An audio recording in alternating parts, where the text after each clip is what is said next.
Hook, first 8 seconds. They were 27 souls, born into bondage, bought by silence, and vanished overnight without a sound. No graves, no footprints, just empty fields and a single name whispered behind locked doors. Coldwater, full section continues. Georgia, 1842. Coldwater estate sat like a wound stitched into the pine-covered hills. 300 acres of whispering crops, 24 workers shackled by law but fed by myth.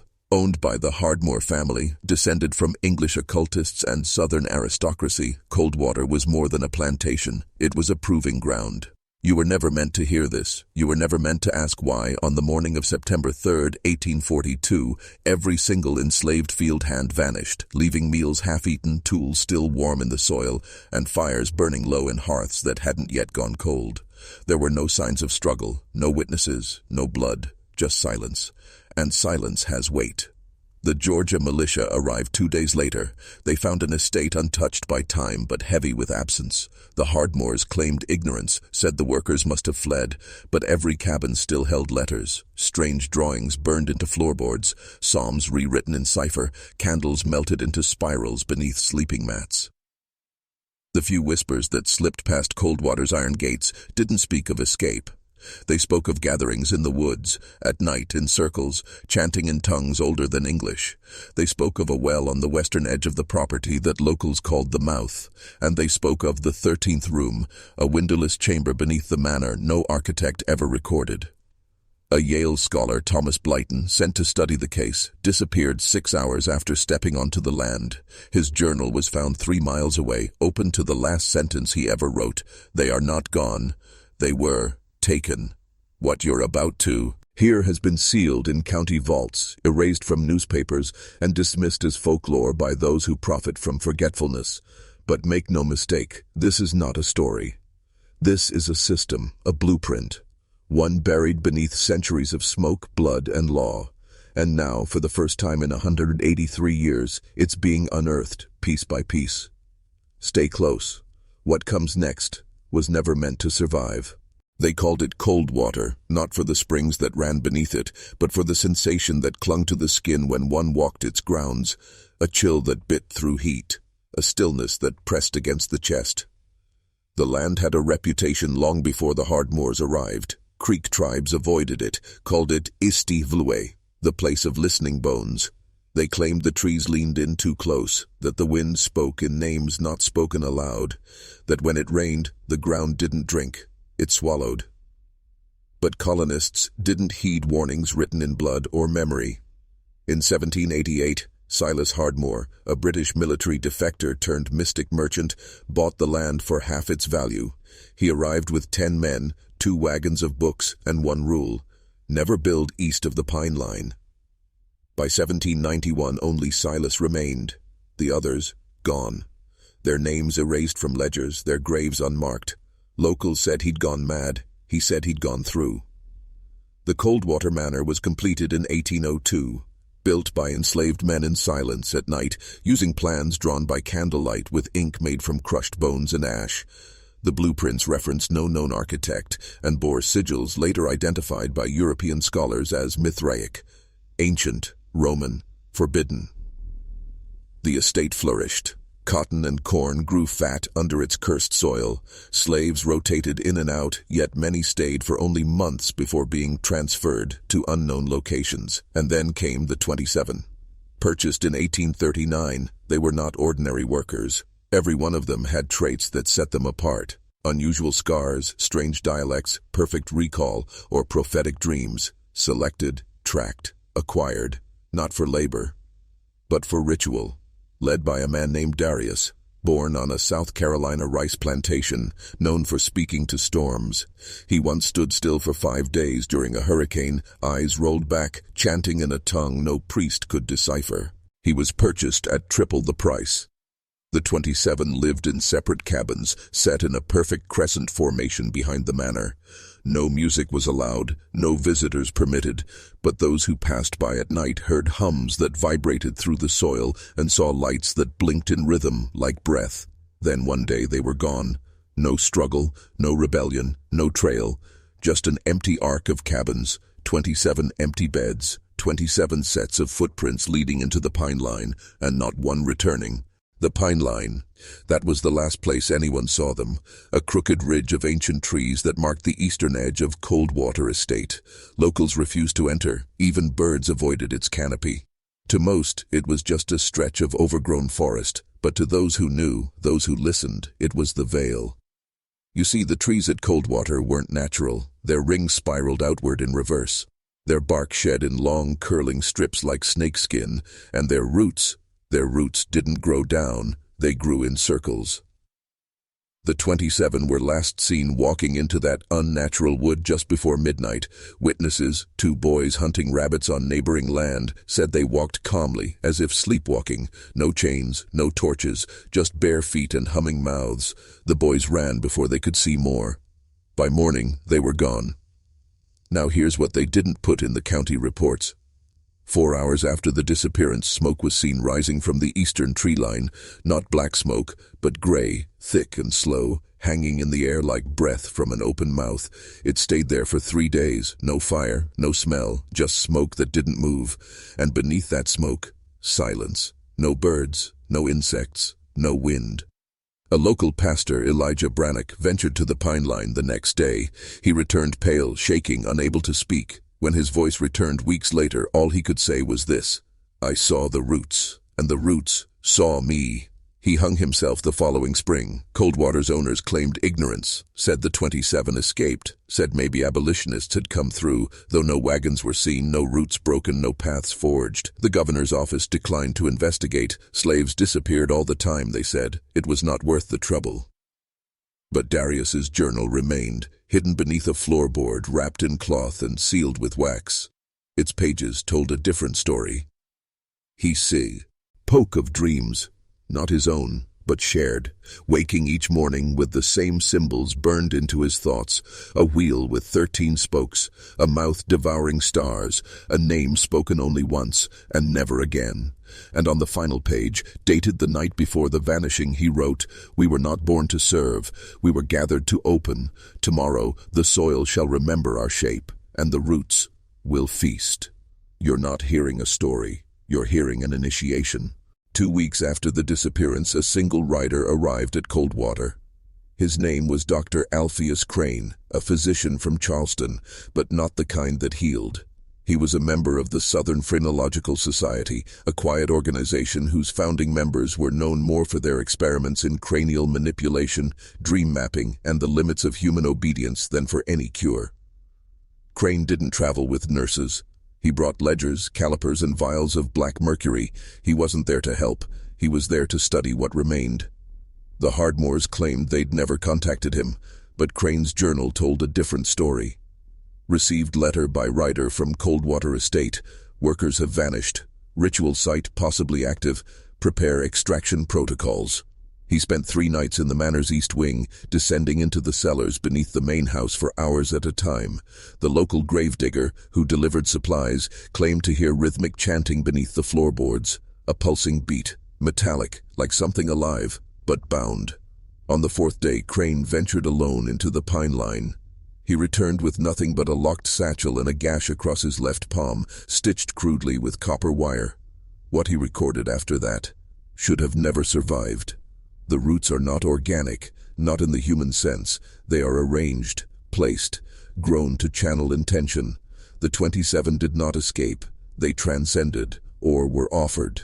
He went on to describe symbols carved deep into the trees, sigils he had seen before in Haiti, in Egypt, and once, terrifyingly, in a burned chapel outside Prague. Symbols associated with what he called the nameless geometry, a system not of belief, but of invocation. He wrote of the well on the eastern slope, the one the creek called the mouth.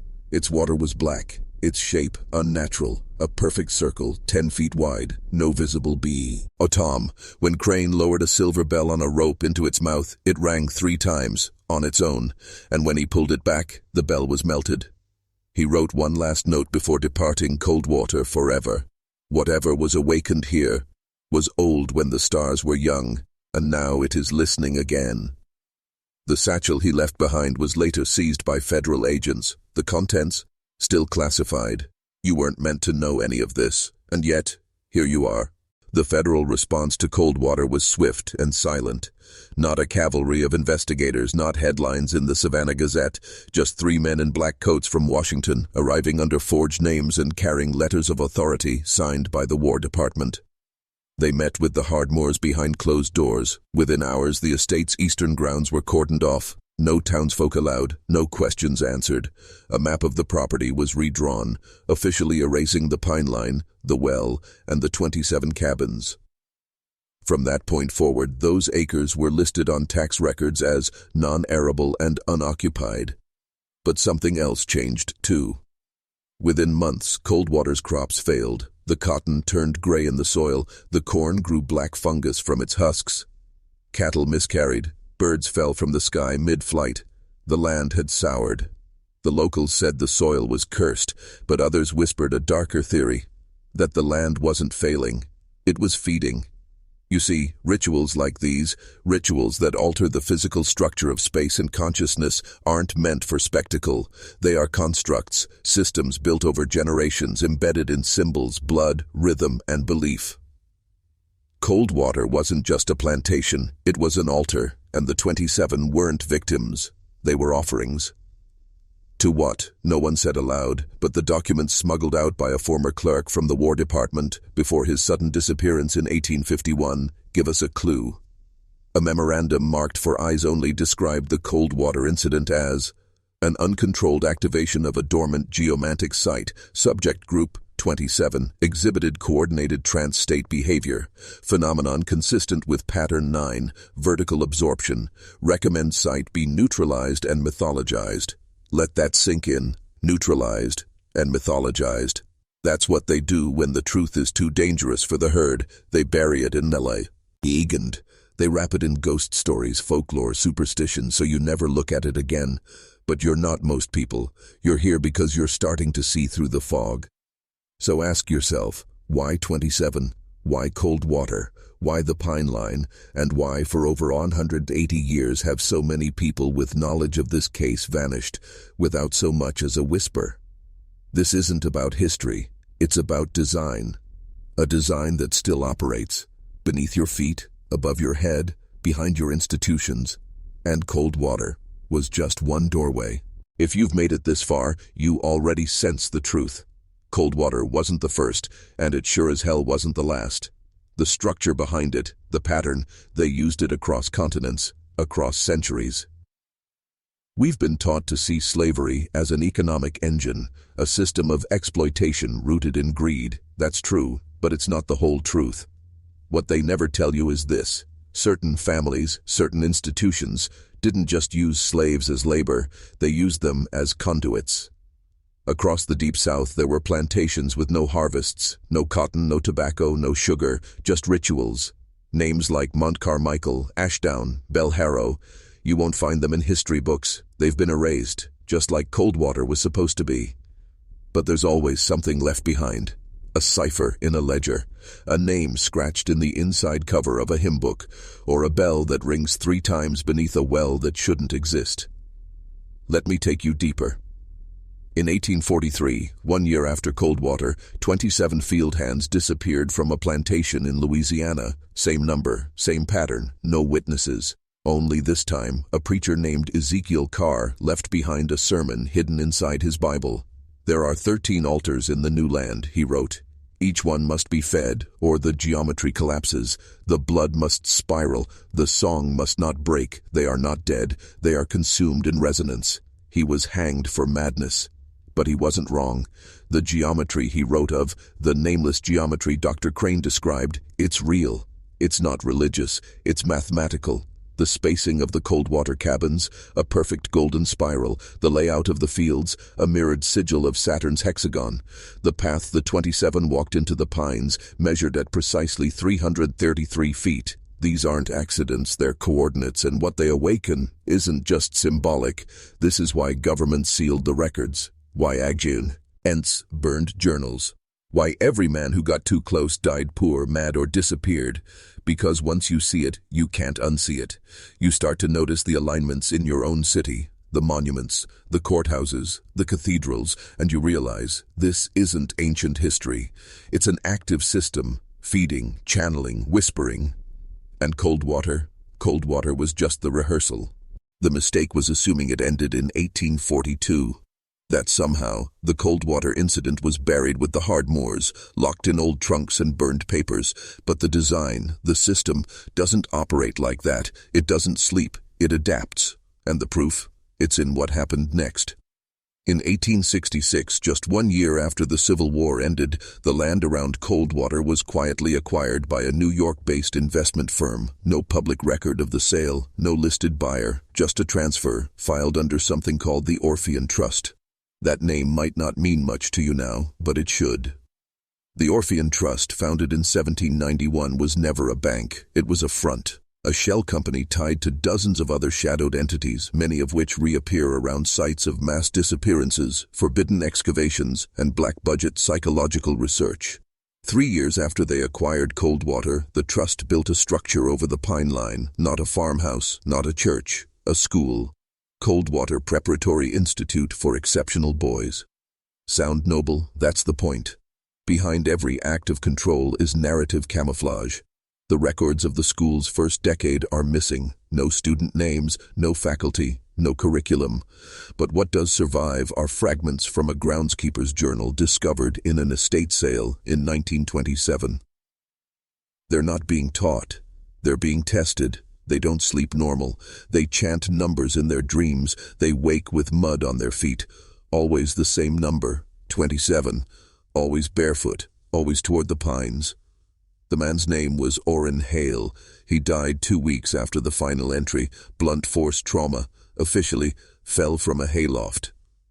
Unofficially, his skull was crushed inward with such force it resembled controlled compression, as if something had folded his head like paper. The school was shut down in 1892, not for failure, not for lack of funding. For what? It was found in the cellar. Lawmen called to investigate reported a sub-basement filled with stone slabs etched in the same sigils from Dr. Crane's journal. The floors were stained, the air metallic. One deputy never spoke again. The other shot himself in the chest 3 days later. The Orphean Trust sold the land the next year to the state, who then built a corrections facility on top of it. You starting to see the pattern yet? They don't bury what they fear. They repurpose it. By 1903, Coldwater wasn't a plantation, it wasn't a school, it was a prison. Coldwater State Work Colony for the Socially Unfit, that's what they called it. That name wasn't just bureaucratic cruelty, it was intentional misdirection, a veil. The socially unfit were not just criminals, many were orphans, runaways, veterans labeled unstable, women deemed hysterical, black men arrested under vagrancy laws, anyone who wouldn't be missed. And inside Coldwater's barbed wire, they weren't rehabilitated. They were observed, tested, placed into environmental entrainment programs, a phrase buried in one surviving memo from the Georgia State Board of Welfare. Programs where sound was piped into cells during sleep cycles, where lights pulsed in Fibonacci sequences, where diets were shifted based on lunar phase. One surviving inmate described it in a letter to his sister. It's not a prison, it's a church with no sermons. They make us walk in circles barefoot every Friday. They don't beat us, they hum at us. They say the songs keep the gate closed. That letter never reached his sister. It was intercepted, archived, and leaked decades later during a lawsuit against the Georgia Department of Corrections. It was sealed again within days. But that's how this always works. The truth bubbles up, then gets crushed back down. And the workers, the guards, most weren't in on it. They were compartmentalized, told it was an experimental rehabilitation model, paid well, sworn to secrecy. And when things started to crack, when inmates began carving spiral patterns into their flesh or staring silently at the pines for hours, those guards were rotated out, transferred. Some took early retirement, some vanished entirely. In 1921, a federal audit initiated by a whistleblower from inside the Department of Health attempted to investigate the colony. The records of that audit are gone. But 3 months later, a fire destroyed Building C. 27 inmates were unaccounted for. Sound familiar? Same number, same ritual spacing, same pine line. Coldwater isn't just a place, it's a machine. Every few decades they change the name, change the function, change the cover story. But the ritual stays, the pattern remains. It doesn't need belief, it needs geometry. And the only question left is, what is it powering? You want to know what it powers? Let's begin here. Not everything ancient is gone, not everything sacred is holy, and not every institution built on American soil was designed for life. Some were designed for containment, some for reverberation, and some to serve something far older than man. Coldwater is one of the few places where all three converge. By the 1930s, Coldwater had entered its quiet phase. No newspaper stories, no inmate records, no construction permits, just silence. And still, activity pulsed beneath the ground. They began excavation, not openly, not through contractors, but through the prison laborers themselves. Digging, not for expansion, but for access. And here's where things fracture. Because a report surfaced in 1940, written by a former inmate named Royce Teague. He worked excavation shift 4, night duty. Teague's letter, smuggled out through a priest, describes what they uncovered. It ain't earth down there. Not really. It rings when we strike it. A kind of hum, like it's alive. They made us clear around it, carve it clean. Said we was preparing the altar, but it weren't no Christian thing. It's like stone made of light. He claimed one man who touched the surface with bare skin began screaming in a voice that wasn't his. Then collapsed. Then forgot his own name. The priests buried the letter, but someone kept a copy. Here's the connection they tried to erase. Dr. Malcolm Crane, the same psychologist who documented Coldwater's original cabin geometry in 1842, was seen alive in Atlanta in 1941. He would have been 133 years old. Impossible. Then explain the fact that in 1943, a classified military memorandum, later leaked in the 1970s, references a Crane protocol used to interrogate nonverbal test subjects in MK Ultra's Alpha Chamber 6. The Crane protocol was based on tonal entrainment and symbolic image sequencing, exactly what it was tested at Coldwater. What they found under Coldwater didn't stay buried. They copied it, reverse-engineered it, not to understand it, but to wield it. The system isn't isolated to Coldwater anymore. The lines have spread. Federal courthouses, dome-top psychiatric wards, three-letter agency black sites. You think this country is chaotic by accident? It's not. It's been tuned, and the Coldwater machine, it's still humming. By 1954, the term Coldwater had all but vanished from public use. The prison was rebranded. The land was transferred again, this time to a new federal initiative called the Department of Human Integration. Sounds progressive, right? Sounds safe? It wasn't. This agency didn't operate out of Washington. It had no visible budget. It didn't even exist on paper until the Freedom of Information Act forced partial disclosures decades later. But here's what we know. The Department of Human Integration was tasked with testing sympathetic architectural resonance. In plain English, they were building structures that could influence consciousness. Not metaphorically, not psychologically, geometrically. Their first full-scale test, the Coldwater Correctional Dome Project. Phase 1, pour a hemispheric concrete dome exactly 27 meters wide over the old sub-basement chamber. Phase 2, embed copper and quartz strips along its internal curvature. Phase 3, populate it with emotionally volatile test subjects. Guards called it the whisper room, because if you whispered at one end, they could hear it perfectly at the other. But that wasn't the strange part. The strange part was this: even when no one was speaking, the room whispered back. Hundreds of incident reports followed. Inmates waking with unknown glyphs carved into their skin. Guards having shared dreams of a vast tree rooted in ash. A technician who gouged out his eyes with a cafeteria spoon whispering, "I saw the threshold. It saw me back." A full lockdown was issued, and still, DHI didn't stop. Because this wasn't failure. It was data. They wanted to know what resonance does to memory, to guilt, to human belief itself. And over time, something strange happened. The inmates became quiet. No more riots. No more fights. Just silence. They stopped responding to names, then to light, then to pain, till they stood still, eyes forward, as if waiting for a command only they could hear. That's not a prison. That's a tuning fork. And just like a tuning fork, it was being struck from somewhere else. The real question isn't what's in Coldwater, it's what Coldwater is connected to, because from 1954 on, disappearances began to increase. Not just in Georgia, but anywhere the Orphean Trust placed its footprint, and the number that kept repeating, 27, always 27. You want to break a man? You isolate him. But you want to change a man? You surround him, with shape, with rhythm, with silence that hums. By the early 1960s, Coldwater was no longer a test site, it was a template. The Orphean Trust, now quietly partnered with elements of the NIH, CIA, and a private consortium known only as the Veil, began replicating Coldwater's geometry in other rehabilitation zones.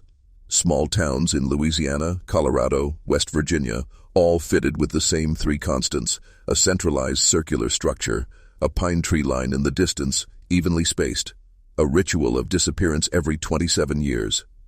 Each location was marked on Orphean's internal maps with a sigil that looked like a spiral fracturing into a cube. They called them silent points. Silent points aren't prisons. They're harmonic sinks, places where sound dies, where memory distorts, and where belief is reshaped.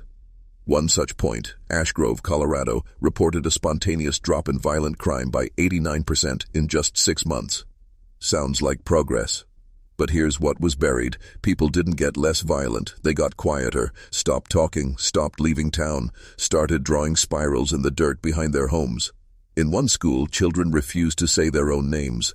When questioned, one boy simply replied, "We were told not to by the man with no lips. He said it breaks the rhythm." The teacher who reported this vanished the next day. Local sheriff ruled it spontaneous adult wandering. The file was sealed by order of a visiting federal liaison, and still, no headlines.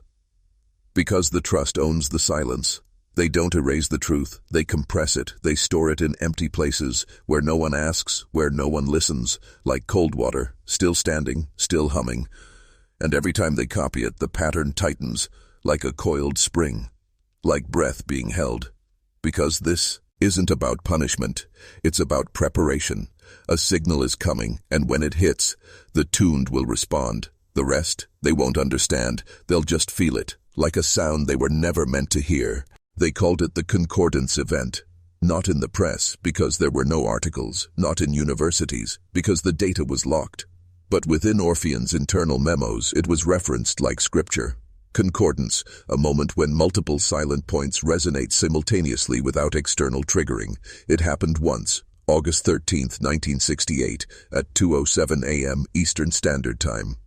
9 facilities, each built to Coldwater's specifications, experienced full, unprovoked harmonic resonance. Witness reports, smuggled out by a dissident field tech, tell a consistent story. Clock hands spinning backward, glass vibrating until it became liquid, animals forming perfect circles and lying down in silence, people speaking in tones they didn't recognize, some weeping as they spoke. And most disturbingly, people vanishing into thin air, leaving behind only warmth and a lingering hum. In Georgia, the dome above Coldwater turned warm to the touch, despite the night being cold and clear. One former guard, who fled the site and went into hiding in Montana, wrote, "It felt like something stepped through the world, not into it, through it, like it brushed the veil and changed the shape of memory itself. I forgot my daughter's face for 2 hours. Just her eyes, black and bottomless." In the aftermath, Orphean called the incident a harmonic collapse. But they weren't afraid. They were ecstatic, because now they had proof. The system could synchronize. The domes could speak to one another. Coldwater wasn't just a prison. It was a key, and the moment had shown them a lock, somewhere out beyond language and blood and bone, so they built more. By 1972, there were 18 active silent points. By 1985, that number reached 44. And not all were in the U.S. One appeared outside Oslo. Another beneath a psychiatric retreat in Argentina. One embedded into the foundation of a luxury hotel in Istanbul, room 403, permanently sealed. You ever wonder why some disappearances go completely uninvestigated? It's not incompetence. It's orchestration. Each point is being tuned, each resonance logged, and every 27 years another concordance nears, another hum across the veil. Coldwater was the beginning, but the end? That's not a prison, that's a threshold, and it's getting closer. By 1990, the Orphean Trust had gone completely underground, figuratively and literally. Coldwater's original chamber, buried beneath 18 feet of reinforced concrete and rebar, was no longer accessible by standard personnel. Why? Because it wasn't just a structure anymore. It had become something else. The final 3 men assigned to catalog the subchamber's interior reported the same thing. The walls pulse, not like lights, like lungs. They said the air had changed, that it moved against them, that time inside the dome didn't track with time outside. They entered at 10:03 a.m. Their watches said they left at 10:48. The external surveillance clock read 3:17 p.m. And one of them, the youngest, never spoke again. Not from trauma, from design. Because after Coldwater reached its 4th cycle of resonance, it began responding. Not to noise, to thought. Subvocal ideas, pre-linguistic emotions, would ripple the copper lines embedded in the dome. Think of fear? The walls clicked. Think of love? A vibration in the floor. Think of leaving? A deep, rising tone, like the earth groaning in protest. The Orphean Trust called this phase Zeta. Not the end. The awakening. Here's the chilling part. Zeta wasn't a surprise, it was predicted. Back in 1842, in the plantation records of Edwin Mallory, the original landowner, there are sketches, not just of his slaves, but of shapes, sacred geometries that mirror the Coldwater Dome exactly. How? Because Mallory wasn't just a land baron.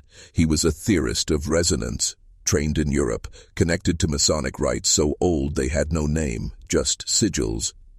He believed the land beneath Coldwater was a perceptual basin, a place where reality itself was thin, where something old could listen, and maybe answer. The basement wasn't an accident. It was a beacon, a wound carved into the world to let it through. And now, after decades of silence, that wound is starting to speak. Because the resonance is reaching a pitch. Because the dome is learning us. And the men who built it? They were never in charge. They were invited. You still think Coldwater was about control? Coldwater was always about contact. If you listen closely, beneath the hum, beneath the silence, there's a pattern. Not just sound, not just architecture, a message. One that's not meant to be read. It's meant to be felt. The Orphean Trust called it the second voice. They discovered it during an acoustic sweep of Coldwater's foundation in 1994. They were testing for geological instabilities, routine check. What they found instead was a frequency buried below the human threshold. Right on the edge of infrasound, a range known to induce anxiety, nausea, hallucinations, and spiritual phenomena. Here's the impossible part. It was a constant tone, not from the earth, not from machinery. It was coming from inside the dome itself, and it responded to interference. One technician tried to cancel it with an inverse sine wave. For exactly 11 seconds it worked. Then the room went black. Not the lights, the room itself, the walls, the air, the people, gone from sight. When visibility returned, the test engineer had blood running from his ears and nose. His pupils were dilated like he'd seen a nuclear flash. He whispered one word before collapsing. Listening. He never regained consciousness. His brain showed no trauma. But on the final scan, doctors found something else, a pattern in the neural pathways. A spiral. Perfectly etched, like a scar on thought itself. They hid that data, of course. Burned the logs, declared him deceased from electrical interference. But the researchers who remained, they started dreaming the same thing. A vast black field, and in the middle, an eye. Not a human one, not even an animal's, something older, geometric, infinite. And every dream ended the same way. The eye opened wider. The dreamers screamed themselves awake. And behind the sound, that tone, the second voice. Because Coldwater was never just a prison, or a lab, or even a ritual site. It's a trial and smitter. And something is tuning itself to us through it. Every hum, every resonance, every disappearance, preparation. Not just for contact, but for entry. The field hands who vanished, maybe they weren't taken, Maybe they were translated into something that can survive the next phase, into vessels. And if you're hearing this now, you might be one too. In 1999, the Orphean Trust commissioned an internal project called Deep Mirror. It was an initiative not to contain Coldwater's effects, but to amplify them. They were done playing defense. They wanted penetration. Using underground vibromagnetic arrays connected to the dome, they attempted something unprecedented. An artificial resonance spike, a forced concordance, a manufactured invitation. The team was elite. Former NSA cryptographers, occult historians from Basel, and one man, referred to only as Dr. Alwyn, who'd been removed from CERN for reasons still classified. They ran the trial at 3:03 a.m. No media, no backup, no names. But we know what happened because of the janitor. He wasn't supposed to be there. He didn't know what the dome did. He only came in to clean blood off the sub-level walls, standard after a resonance test. But he hid, and he filmed. The video was leaked in 2007 on a darknet archive called Black Vault. Only 22 people claimed to have seen it before it was taken down. Here's what they described. A circular room, metallic, wet, a low-frequency hum rising to unbearable levels. 7 researchers forming a circle, chanting not in Latin or Hebrew, but a language with no known origin. Their eyes rolled back, blood dripping from their mouths, not from injury but from pressure. Then silence. And then, movement. Not from them, from the walls. They folded. Not broke. Folded inward, like paper. As if space itself had creased. What came out of the fold wasn't a figure. It wasn't flesh. It was a shadow that moved without a source. A flickering intelligence, shifting geometry. Like looking at a shape that couldn't decide what it was. Every camera went dead, except one. On it, you can hear the janitor whisper, "It saw me." And then, static. No footage was ever recovered. But that janitor, he disappeared. No paycheck, no paper trail, and no relatives found. The trust declared the test a failure, but they lied. Because afterward, Coldwater's internal resonance never returned to baseline. It stayed active, always humming, always listening, and the doctors who remained, they stopped sleeping. They started drawing, spirals, circles, doors, not one, but 2 doors. The first opens into Coldwater, but the second opens from the other side. And the question we're not supposed to ask is, what's trying to come through? You'd think a place like Coldwater would eventually be shut down, condemned, buried. It wasn't, because it couldn't be. The Orphean Trust didn't just maintain Coldwater, they expanded it. In 2003, a classified federal requisition, hidden inside a Department of Agriculture budget, authorized $92 million for soil resonance containment and subterranean harmonic modeling. What does that mean? A second facility, directly beneath Coldwater, called the Root Cellar. This one was different, not built to house people, not even designed by humans alone. It was co-designed. By what? That's the part no one wants to admit. The schematics came from a data stream, pulled from a Coldwater terminal that hadn't been plugged into anything for 9 years. It began transmitting binary in a recursive loop, a language that wrote itself. It took 7 months to decode. The lead cryptologist said the instructions weren't blueprints. They were instructions for making a throat, a place that could speak and be spoken through. The Root Cellar wasn't about science. It was a cathedral. A new kind of sanctuary, not for worship but for reception. They installed magnetic coils the size of boxcars, stabilization rings deeper than any subway tunnel, and in the center, at 606 feet below the surface, a chamber with no doors. Just a single black circle in the floor. And when that room was finally powered on, there was no explosion, no anomaly, just a whisper. 5 words, heard by every staff member. Different voices, different languages, same message. You have no more secrets. Panic followed, not because of the voice, because of what it meant. Coldwater wasn't isolating a signal, it was training it. Every experiment, every subject, every death, every disappearance, fed into it, like prayers into a god with no name. And now, it understood us. It knew the words we hide behind, the myths we invent, the fears we won't say aloud. Because it feeds on secrecy, not blood, not worship, but the lie itself. The more we conceal, the more it grows. Not in size, in reach.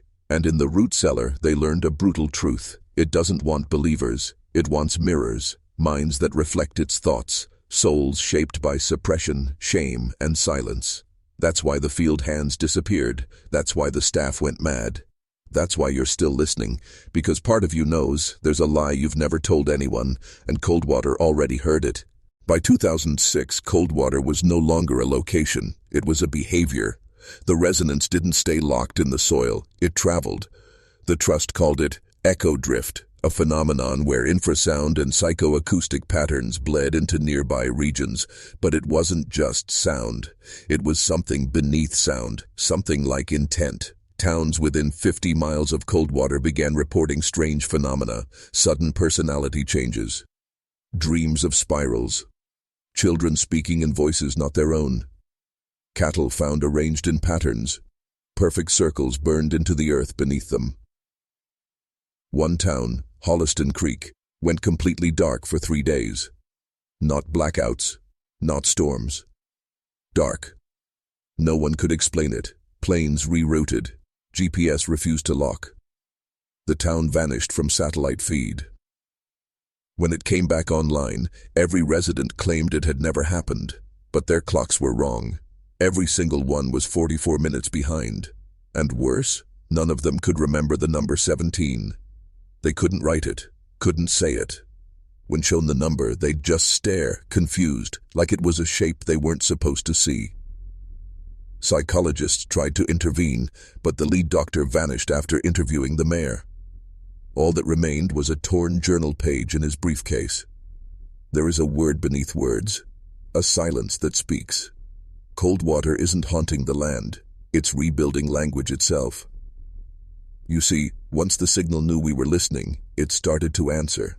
But not in sentences, not in symbols. It answered through disruption, changing how we remember, changing how we mean. That's the real legacy of Coldwater, not ghosts, not dead field hands, not bodies in the walls, but the realization that our reality, our shared understanding of what's true, is a fragile membrane. And once it's pierced, nothing stays whole, not memory, not thought, not even time. The Orphean Trust tried to contain it. But you can't contain a behavior, not when it's learned how to wear us. They called it the becoming, a process by which the signal slowly integrates with the human psyche until there is no boundary between message and mind. A whisper that reshapes identity, not by force, by invitation.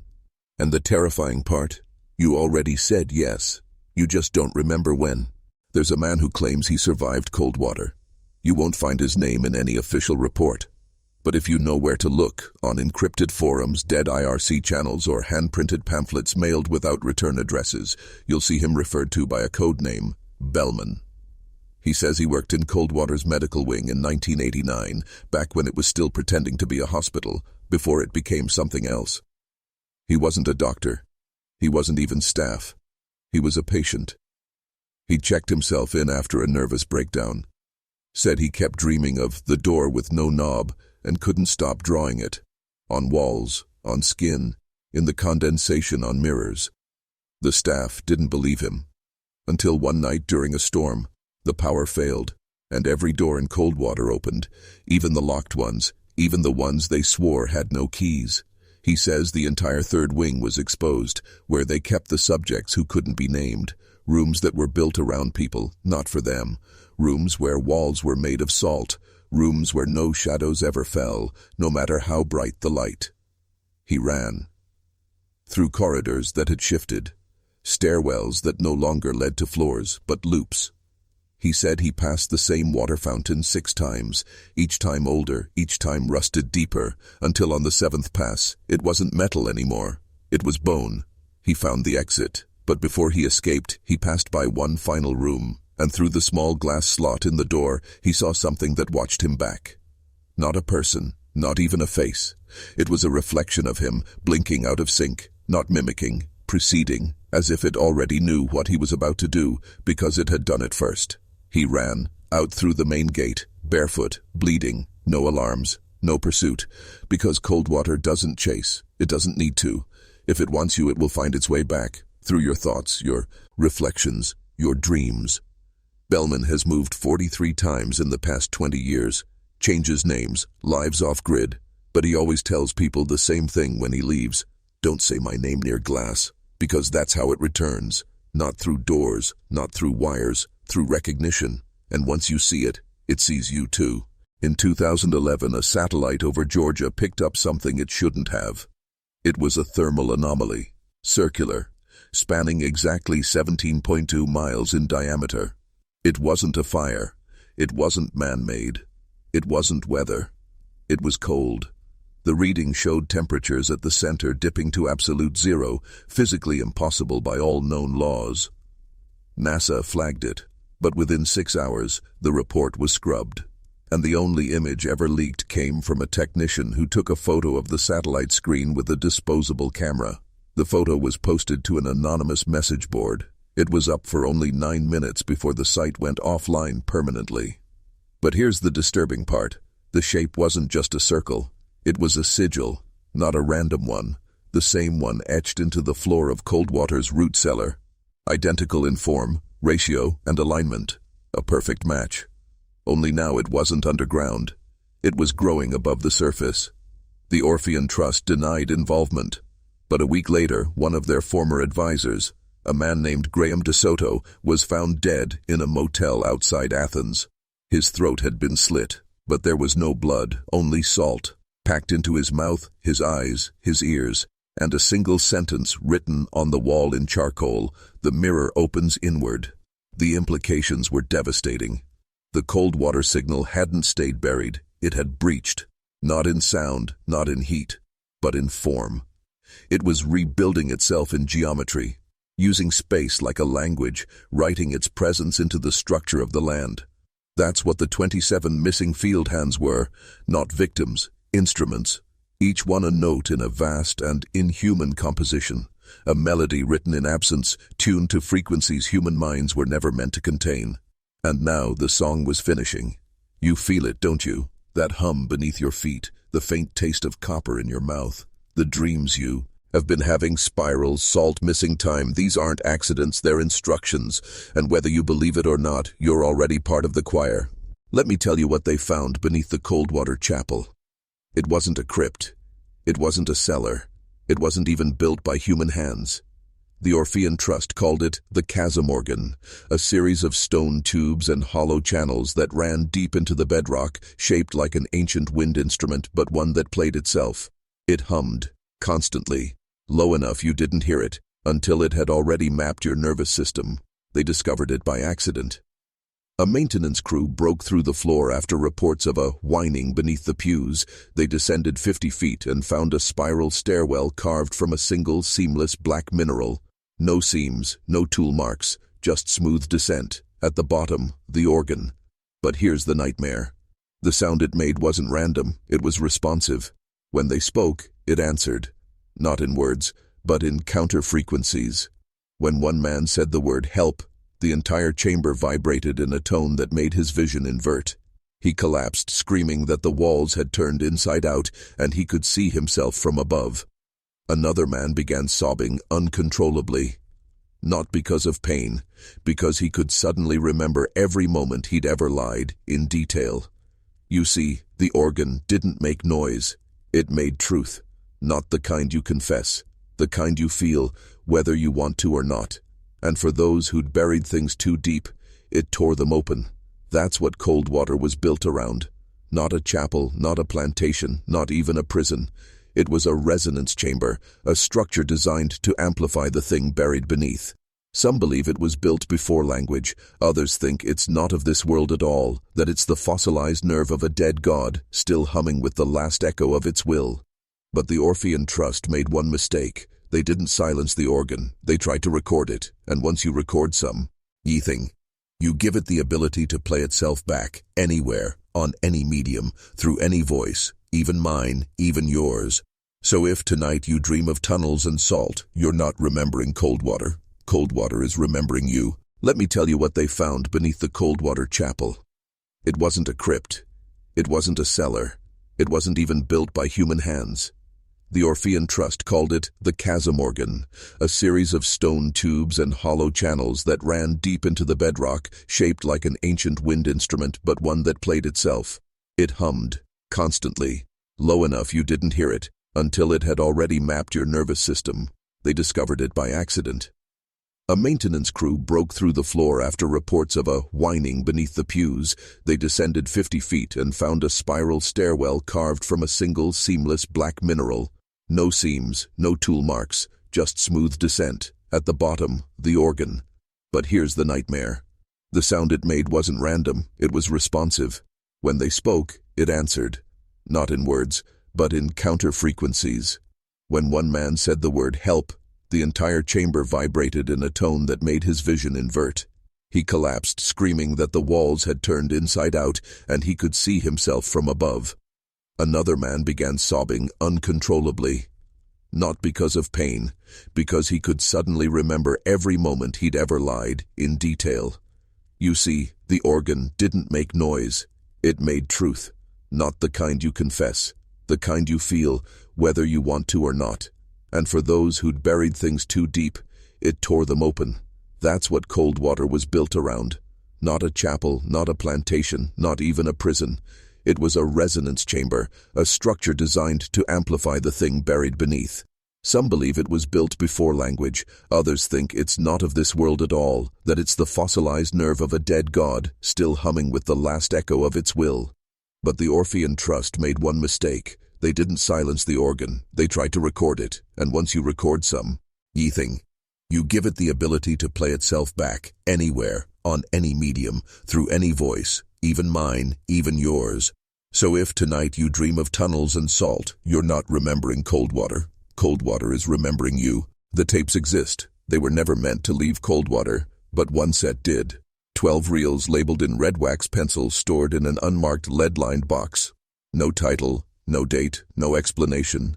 Only a hand-drawn symbol scorched into the lid, a spiral made of interlocking jaws. The man who took them, Arthur Belden, a field researcher for the Orphean Trust, went rogue in 1993.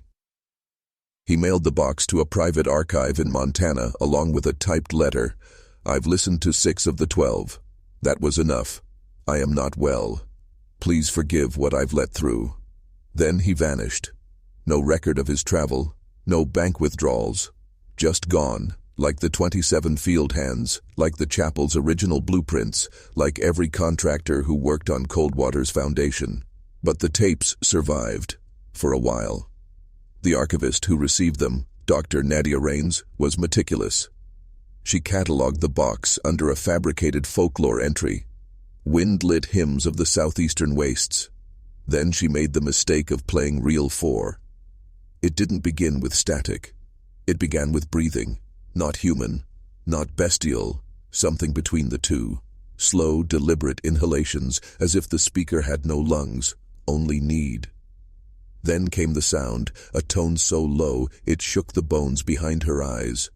The equipment began to warp, the air in the room turned metallic. She reported that the walls wept. Her hands moved on their own, drawing a sigil she'd never seen, but when she tried to destroy the tape, she found herself laughing, open-mouthed, glassy-eyed, tears running down her face. She didn't remember doing it, but the surveillance footage showed otherwise.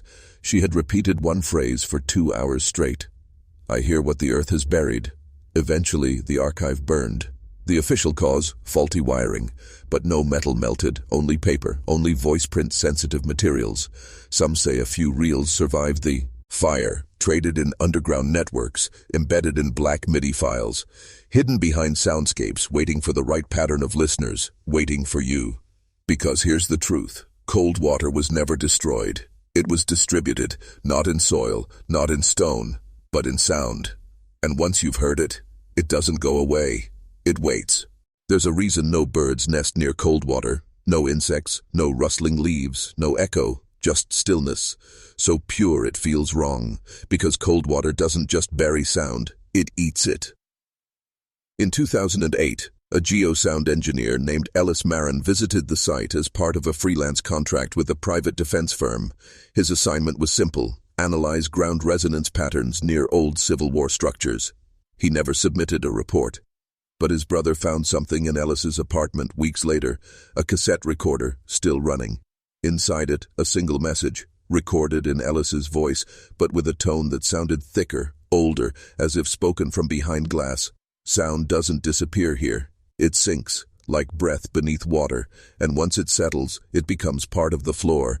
He spoke for 20 more minutes, except it wasn't all speech. There were gaps, long pauses, moments when the tape recorded nothing, but during those silences, when the audio was visualized as a spectrogram, strange shapes appeared. Letters, not in English, not in any known language, but consistent, repeating, structured. Linguists called it impossible, audio silence producing written syntax. But if you've been paying attention, you know that Coldwater doesn't follow the rules of human perception. It uses absence as language. It speaks in what's missing. Every silence is a syllable. Every vanishing, a verb. The 27 field hands. They weren't just taken, they were spoken, uttered in the deep syntax of Coldwater's machine beneath the earth. They became part of its sentence, and now that sentence is spreading. Think about all the times your phone has gone quiet for no reason. The static on your TV at 3 a.m., the buzzing in your ears that doctors call harmless. It isn't harmless. It's the chasm organ, searching for resonance. It doesn't need Coldwater anymore. It just needs you to listen. Because once the silence matches the shape of your mind, you won't hear the world anymore. You'll hear what's underneath. And it's been waiting a long, long time. Let's go back to the night it all started. October 12th, 1842. Cloudless, no wind, the last harvest moon before winter. According to local oral history, what little survived, the estate went silent at 11:17 p.m. Not gradually, not with warning. Instantly. Witnesses from nearby farms claimed they saw a ripple move across the Coldwater fields, like heat distorting the air, but thicker, more dimensional. Then all the torches died. The dogs wouldn't bark. The crickets stopped. Even the river behind the estate froze over, not in ice, but in motion, like a film reel paused mid-frame. And then, just one sound. A chime, single, hollow. Not from any bell on earth. A coach driver on the East Road heard it and felt blood run from his ears. He didn't crash. He simply stepped off the moving cart and walked into the trees barefoot. They found him days later, naked, scribbling spirals into the dirt with a horse's femur. He had pulled it from a fresh carcass. Now remember, this is 1842. No radio, no recordings, no devices. So how did a tone reach that far? Theories suggest that the chasm organ beneath Coldwater pulsed once, just once, and it was enough to imprint itself onto every organic ear within miles. Not a sound wave, a command. They say the enslaved men working the western fields stood up in unison, dropped their tools, and walked calmly into the orchard. They were never seen again. No screams, no blood, no tracks. Just 27 names, scratched from the plantation logs in the same hand, with no ink, just burn marks. The plantation owners claimed it was a mass escape, but slaves don't escape by disappearing into stillness, and certainly not without disturbing a single blade of grass. This wasn't a revolt.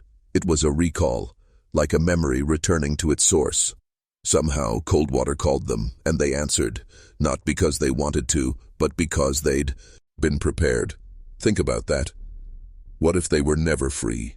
What if, even before they vanished, they belonged to something deeper than chains? Something that doesn't capture bodies. It writes them, like language, like code. And Coldwater? It was the pen. They say Coldwater was built on cursed land, but that's a lie. The land wasn't cursed, it was chosen, long before 1842, before Georgia was Georgia, before ink touched parchment, before tongues gave names to rivers and hills. There are maps older than language, buried in the bones of animals that walked this continent before the last ice age, not written with symbols, but with frequencies. Lines of silence, nodes of resonance, and Coldwater sits directly on one of them.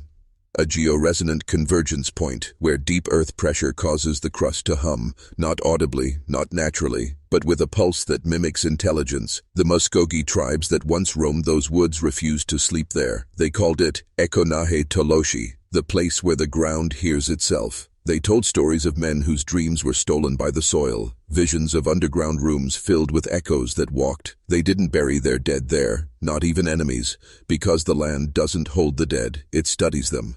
The first white settlers ignored the warnings. They built fences, carved roads, cut down trees that bled salt water, and then the disappearances began. Not just people, time. Farmers lost entire hours, then entire days, as if memory had been spliced and replaced.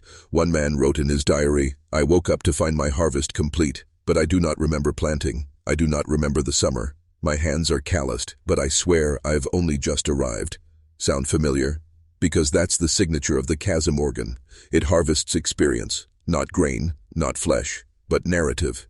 It edits the living until they become a different version of themselves. One that fits the script Coldwater is composing, line by line, disappearance by disappearance. You see, Coldwater isn't just a haunted estate, it's a sentence engine. Every person who steps foot there is a syllable. Every vanishing is punctuation. Every scream, a comma. And what it's writing? It's not a story. It's a summoning. Something vast, ancient. Written not in ink or blood, but in silence, and we are almost at the final page. There was one man who nearly deciphered it. Dr. Aldous Merrin, a former Harvard linguist turned spiritual cartographer. He vanished in 1896 after spending 6 weeks at Coldwater, funded by a shadow arm of the Carnegie Institute. He didn't go there to debunk the myths. He went to translate them. He believed the land beneath Coldwater didn't just distort time and language. It was a repository, a living archive of human, unrecorded memory. Not written in words, but in resonant syntax, tone-encoded experiences buried into soil, stone, and bone. His notes, smuggled out by a terrified assistant, speak of the eighth grammar, a theoretical language older than phonetics or script, a grammar spoken by the earth itself that could reorganize the mind of anyone who heard it. Here's the part they tried to bury. He didn't just theorize the chasm organ. He found it, buried beneath the main house. An unnatural stone structure carved into angles that shift when unobserved. Not a place built by men, but a listening station. And at its center, a black obelisk, humming, vibrating at a frequency too low to hear, but strong enough to stop hearts. Merrin believed it to be the central tuning fork of the Earth's dark language, a core glyph, a mouth without shape. He wrote one sentence before disappearing. "I have heard the original verb. It is not a sound. It is not a word. It is the idea of removal. And now it lives inside me." That was the last page in his journal. No body was ever found. Only his boots, left neatly side by side at the base of the obelisk. And the obelisk? It was gone too. Vanished, or worse, integrated. Some say the chasm organ no longer needs Coldwater because Merrin took it with him. Not the machine, the syntax. He became a carrier, and the moment he spoke to another human being, even once, it spread. You ever wonder why some words make your stomach twist? Why certain tones make dogs bark, babies cry, men flinch? It's not the tone, it's the grammar behind it. Merrin didn't uncover a haunted house. He uncovered a linguistic virus, and it's been rewriting us ever since. Let's talk about the silence. The one that descends over Coldwater like a veil. Every investigator, every trespasser, every descendant of those original 27 reported the same thing. It's not quiet. It's not still. It's something more deliberate. An intelligent absence. The kind of silence that feels like it's watching you, because it is. You see, we think of silence as the lack of sound. But Coldwater taught a different lesson. Silence is a form of speech. A precision instrument. A scalpel used not to cut, but to extract. Coldwater doesn't kill, it unwrites. One man, Father Elias Granger, a Jesuit exorcist sent by the Vatican in 1904, said it best in a private telegram before his disappearance. It does not speak in lies. It does not speak in truth. It speaks in voids. It erases nouns. Think about that. To erase a noun is to remove an identity, to strip a person, a memory, a soul of its definition. That's how the 27 vanished, not by force, not by violence, by grammatical deletion. They were nouns, names, Bodies, stories. Coldwater redacted them. And what filled the space? Nothing. That's the brilliance. The estate never left blood on the walls or bodies in the fields. It left openings. And the human mind hates openings. So it invents explanations. Escape, madness, runaways, mass delusion.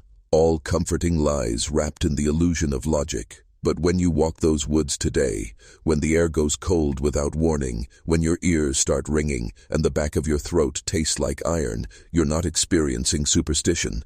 You're standing in a grammatical wound, a place where reality tore. And Coldwater, it isn't closed, it isn't dormant. It's waiting, because here's the part no one dares to ask. What if it didn't erase those 27 to punish them? What if it was removing them like rotten wood, making space for something else? It was preparing to write next. And if Coldwater is still humming, still composing, then maybe the next word it's writing is you. There's a reason no historian will publish a full account of Coldwater. It's not politics, not censorship, not even fear. It's language. Because the moment you start to tell the truth about Coldwater, you feel it. Syntax drift, words start to fail, sentences twist, meaning collapses into metaphor and metaphor into emptiness. You think that's dramatic? Here's a fact. 3 researchers at the University of Virginia's Occult History Department independently compiled oral accounts of the Coldwater disappearances. Each of them described hearing a whisper while transcribing. Each transcript ended with the same unfinished sentence. The mouth behind the soil is not. And then, blank space. The professors who reviewed their reports began to stutter. One lost the ability to read aloud. Another developed glossophobia, a fear of speaking. All 3 had to abandon the study, because the deeper you go into Coldwater's past, the more your present begins to fray. Time doesn't move forward inside the estate. It coils. The 27 field hands. What if they're not gone? What if they're still happening? Looped, trapped in a linguistic recursion. Not ghosts, not echoes, but verbs. Unfinished actions endlessly repeating until someone gives them an ending. And you can't end a verb with bullets. You can't bury it. You have to rewrite it. That's why the chasm organ exists, not as a punishment device, but as a grammar tool. The elite families who bought Coldwater in the decades after 1842 weren't just landowners. They were editors. They used it to refine bloodlines, to erase inconvenient ancestors, to craft reality like a manuscript. And now, in the age of information overload, when truth has become liquid and narrative is weaponized, Coldwater is more powerful than ever. Because now, it doesn't need to hide. It can publish, it can spread, and if you've listened this far, congratulations, you're part of the next paragraph. But here's the question that matters now. Do you want to be a sentence or a writer? Because the page is turning, and Coldwater is sharpening its pen. This isn't just a story. It's a transmission. You've been decoding it piece by piece, not with your ears, but with your instinct. And if you've made it this far, there's something you need to understand. Coldwater was never about the past. It was about the blueprint, the pattern that governs erasure, the architecture of forgetting, the algorithm of silence. Think, what was Coldwater? A plantation, a mansion, a chapel, a stone machine buried in Georgian clay. But also, a prototype, a site of linguistic engineering designed to test whether the human mind could be edited without force, without bullets, chains, or gods. Just syntax. Control the nouns, and you control identity. Control the verbs, and you control movement. Control the punctuation, and you control when things end. What if every institution you've ever trusted learned from Coldwater? Every census, every archive, every headline that told you what did and didn't happen? What if that's why the story of the 27 was buried? Not because it was tragic, but because it worked. Because they proved it could be done. That human reality can be overwritten, not by fire or war, but by the removal of context. One generation forgets. The next never knew. And by the third, it's as if it never was. But here's the part no one expected. The soil remembered. The chasm organ wasn't destroyed. It wasn't deactivated. It went quiet. And now, you're listening to the hum again. Feel your skin, that cold trace on your arms. That's not fear. That's resonance. You're being tuned. Because Coldwater isn't a place anymore, it's a format, a dark grammar encoded into architecture, inheritance, belief. And now you've heard it. You can't unhear it. But here's the secret the elite never told you. The same grammar that deletes can be used to create. You don't have to be a sentence anymore. You can become the author. So write, but write with care. Because the next story the world believes might be yours. And every word you speak from now on, Coldwater is listening.